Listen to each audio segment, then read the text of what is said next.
Hello everyone, economy GK में एक बार फिर से आप सभी का स्वागत है। और आज हम यहाँ पर एक ऐसे कॉन्सेप्ट को डिस्कस करेंगे जिसको हम सभी वर्तमान स्वरूप में अलग अलग रूपों में प्रयोग करते हैं। हम बात कर रहे हैं मुद्रा की, मनी की।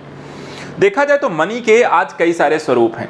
आप इसे अलग अलग तरीके से यूज़ करते हैं। कुछ होते हैं जैसे धातु मुद्रा, कुछ हैं जहाँ पे आपके कागजी मुद्रा, कुछ है जिसे हम कहते हैं प्लास्टिक मुद्रा, और इसके अलग अलग यहाँ पे स्वरूप। कुछ यहाँ पर देखा जाए तो बहुत ज़्यादा इनकी लिक्विडिटी के आधार पर देखा जाए तो बहुत तरल हैं, आसानी से यूज़ कर सकते हैं। कुछ की यहाँ पे लिक्विडिटी आपकी कम होती है। इनके नियंत्रण, इनके कार्य, इनकी प्रक्रियाओं इत्यादि के संदर्भ में आज हम इस टॉपिक से जुड़े हुए सभी पहलुओं को एक एक करके स्टडी करेंगे। तो चलिए, सबसे पहले आपसे अगर मैं पूछूँ कि मुद्रा क्या होती है, क्या आपको पता है? तो आप इसे कैसे डिफाइन करेंगे? मुद्रा क्या होती है?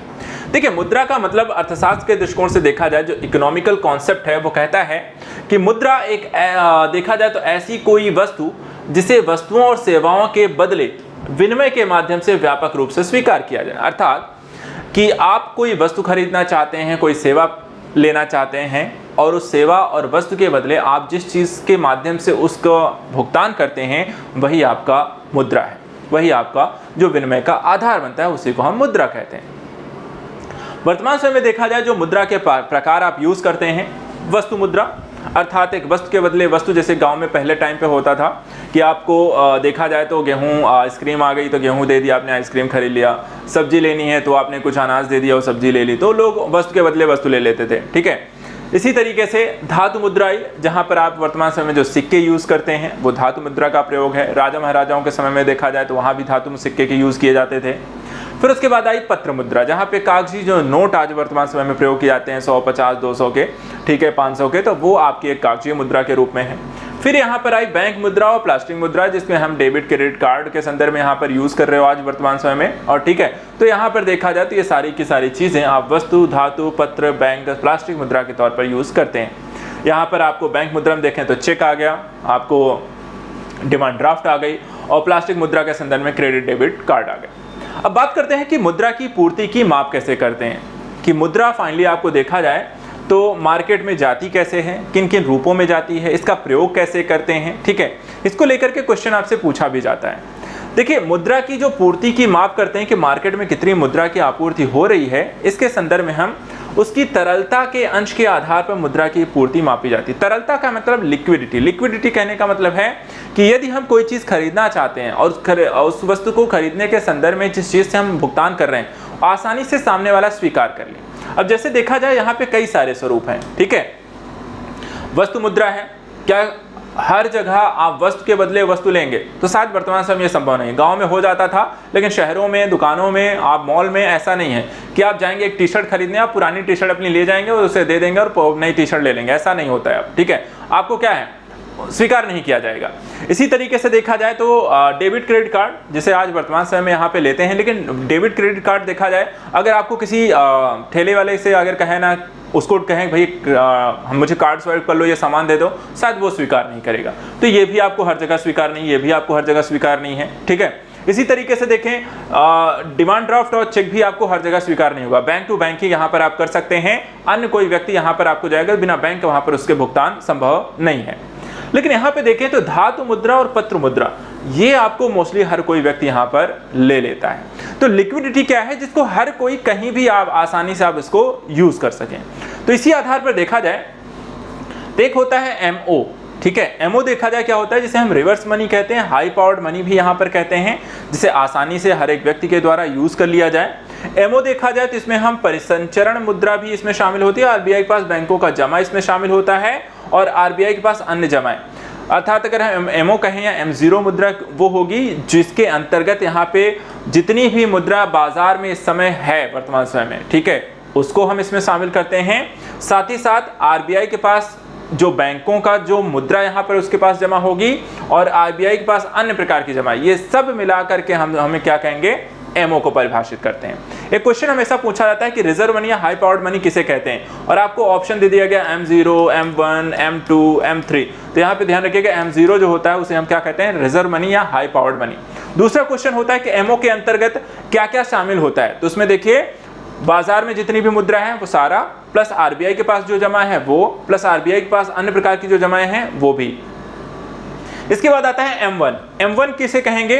M1 के अंतर्गत होता है जितनी भी आपकी, इसे हम क्या कहते हैं? नैरो मनी भी कहते हैं। क्या कहते हैं? संकीर्ण मुद्रा भी कहते हैं। ये भी क्वेश्चन एग्जाम में कई बार पूछा गया है। अब M1 के अंतर्गत आता क्या है? M1 के अंतर्गत हमें अगर M1 को परिभाषित करना हो तो आपको क्या करना होगा कि जनता के पास मुद्रा जो बैंकों के पास मांग जमा यानी डीडी के रूप में और आरबीआई के पास जो अन्य जमा है, इनको अगर हम शामिल कर लें तो उससे जो मुद्रा मिलकर के बनेगी वो हो जाएगी M1 मुद्रा। तो हो गया M0 और M1 समझ में आ गया। आइए अब चलते हैं इसके आगे अगले कॉन्सेप्ट की ओर। अगला देखिए यहाँ पे आता है M2, M3, M4, इसको भी देख लीजिए। सबसे पहले देखा जाए M1 के बारे में जिसको हम पढ़ रहे थे, इसमें अंतर्राष्ट्रीय मुद्रा कोष, विश्व बैंक और किसी विदेशी सरकार के पास जमा शामिल आपको नहीं किया जाएगा। किसमें? M1 में हम इसे शामिल नहीं करते हैं। इसके अलावा एक कॉन्सेप्ट आता है अंतर बैंक जमा, इंटर बैंक डिपॉजिट। ये क्या है? देखा जाए तो इसको भी हम इसमें आपको M1 के अंतर्गत शामिल नहीं करते हैं। तो ये सारा कुछ आपको देखा जाए तो ये सब अंतर बैंक मतलब एक से दूसरे बैंकों के मध्य जो आपको आवागमन होता है, इंटर बैंकिंग, उसको हम कहते हैं। अब चलिए बात करते हैं कि M2 क्या होगा। M2 क्या होगा? M2 देखिए क्या होगा। M1 के अंतर्गत जितना कुछ भी आया, जब भी हमने पिछले स्लाइड में देखा, M1 के अंदर जितना सब कुछ आएगा उसको हम इसमें भी शामिल करेंगे, प्लस कुछ और चीज़ों को इसमें ऐड करते हैं। क्या कि पोस्ट ऑफिस की बचत में जितना भी बैंक जमा राशियां होंगी उसको भी शामिल कर लो, प्लस M1 के अंतर्गत जितनी सारे कंटेंट है उसको शामिल कर लो, और उससे मिलकर के जो बनेगी मुद्रा वो हो जाएगी आपकी M2 मुद्रा। और M2 मुद्रा को ही अगर हम देखें तो क्या कहते हैं? Broad money. ठीक है, क्या कहेंगे हम? Broad money. ये भी ध्यान रखिएगा, M1 नैरो है, M2 ब्रॉड है। इसी तरीके से आता है फिर M3 आता है। M3 में देखिए क्या करेंगे हम? M1 मुद्रा को पूरा शामिल करेंगे, साथ ही साथ बैंक तथा सहकारी बैंकों की समय में जमा राशि अर्थात टाइम डिपॉजिट जितनी होती हैं, कि जिसमें देखा जाए तो जैसे फिक्स डिपॉजिट होती है, आरडी होती हैं आपको, कि एक पर्टिकुलर टाइम के लिए हमने उसे फिक्स कर दिया और उसके बाद उसका टाइम पीरियड पूरा होगा तो आपको वापस रिटर्न में मिल जाता है। ठीक है, तो बैंकों और सहकारी बैंकों में ऐसी जितनी भी जमाएं होंगी जो टाइम लायबिलिटीज के साथ आती हैं, और M1 के अंतर्गत जितनी भी मुद्राएं हैं हम उनको मिला लें तो वो हो जाएंगी आपकी M3। अब इसी में देखिए, इसी समस्त मुद्रा को हम मनी एग्रीगेट यहाँ पर आपको कहते हैं। अब लास्ट आता है M4 मुद्रा। M4 मुद्रा को देखें तो आपको इसमें M3 को शामिल कर लीजिए, और पोस्ट ऑफिस में जितनी भी कुल मांग और समय जमा राशियां हैं दोनों को शामिल कर लीजिए, तो आपको क्या हो जाएगा? M4 मुद्रा। तो ये हो गया M0, M1, M2, M3 और M4 मुद्रा, और उसके अंतर्गत आने वाली स्थिति कॉन्सेप्ट को यहाँ पर हमने देखा। एक चीज़ और, जब आप NCERT को पढ़ते होंगे वहाँ पे थोड़ा सा कॉन्सेप्ट एक डिफरेंस दिया हुआ है, जहाँ पे M1 और M2 मुद्रा को संकुचित मुद्रा तथा M3 और M4 को यहाँ पर व्यापक मुद्रा आपको बताया जाता है। तो ये थोड़ा सा आपको इकोनॉमिक प्रोस्पेक्टिव से आपको वहाँ पर डिफरेंस देखने को मिलता है NCERT में, तो इसको ध्यान रखना है। चलिए लास्ट यहाँ पर मैं आपको कुछ और चीजें बता देता हूँ। तरलता क्या होती है, लिक्विडिटी क्या होती है। ठीक है, इसको लेकर के अगर आपसे क्वेश्चन पूछा जाए व्हाट इज अ लिक्विडिटी, तरलता क्या है? देखिए तरलता का यहाँ पे जो मतलब है, किसी संपत्ति या साख के मूल्य को प्रभावित किए बिना बाजार में उसे कितनी जल्दी बेचा और खरीदा जा सकता है, इस स्तर को दर्शाता है लिक्विडिटी।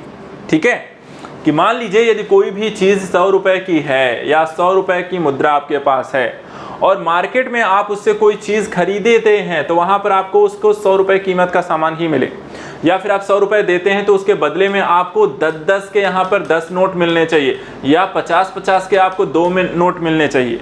ठीक है, इसी तरीके से ऐसा ना हो कि आप 100 रुपए किसी को दे रहे हैं और एक्सचेंज मांग रहे हैं तो सामने वाला आपको 80 रुपए दे या 85 रुपए दे, ऐसा नहीं होना चाहिए। ठीक है, तो तरलता का मतलब क्या हुआ कि किसी संपत्ति या साख के मूल्य को प्रभावित किए बिना बाजार में उसे कितनी जल्दी और बेचा या खरीदा जा सके उस स्तर को दर्शाता है, तो लिक्विडिटी ये होती है। इसके अलावा ऐसी परिसंपत्तियां जो पूर्णतः तरल नहीं है किंतु आसानी से अत्यंत कम हानि पर मुद्रा में परिवर्तित की जा सकती हैं, उन्हें हम कहते हैं नजदीकी मुद्रा।